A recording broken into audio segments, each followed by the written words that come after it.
What's up, guys, and welcome back to my reading journey. Hope we're all doing absolutely fantastic, and today, as usual, we're gonna continue the book by Cicero on the ideal orator. It's gonna be the fifth part of the third book, so let's get started.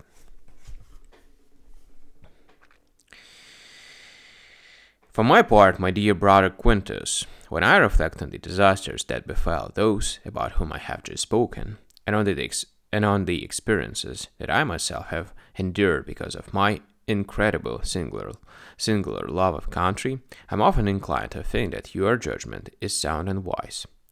In view of these many enormous and sudden disasters that have befallen the most illustrious and best of men, you have always urged me to abandon all those vain efforts and struggles. But the choice is no longer open to me, and my heavy labors are made lighter because they are compensated by the great glory. So let me go on and turn to the comforts that are not only agreeable when our troubles are light, but can also be invigorating even while these troubles are still with us. Let me put on record the reminder of Crassus' account, which was almost the last conversation he had, even if this record is by no means equal to his talents.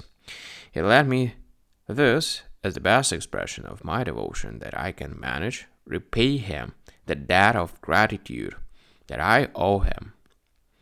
For when we read Plato's wonderful books, nearly all of which portray Socrates, and which are certainly works of genius, surely none of us fails to imagine that there is something greater than the man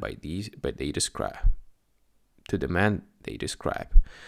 I similarly ask this not of you, who credit me with the best in all things, but of others who take these volumes into their hands, to imagine that there is something greater to Lucius Crassus than my portrait of him will show. For I was not present at the actual conversation and have learned from Gaius Cotta only the great general lines of the agreement and the ideas brought forward in this discussion. So in reporting their conversation, I have tried to sketch exactly the type of speech that each of the two orators used, and I had come to know it. Perhaps some people, led by popular opinion, will think that either Antonius' way of speaking was more barren or Crassus richer than I suggest in my presentation of them. But such people either have not heard them speak or are unfit to judge. As I have already explained earlier, both of them were not only superior to everyone else in terms of dedication, natural ability, and learning, but also perfect in their own type of oratory. Antonius' language was not wanting in the distinction here under examination, nor was Crassus too exuberant in this respect.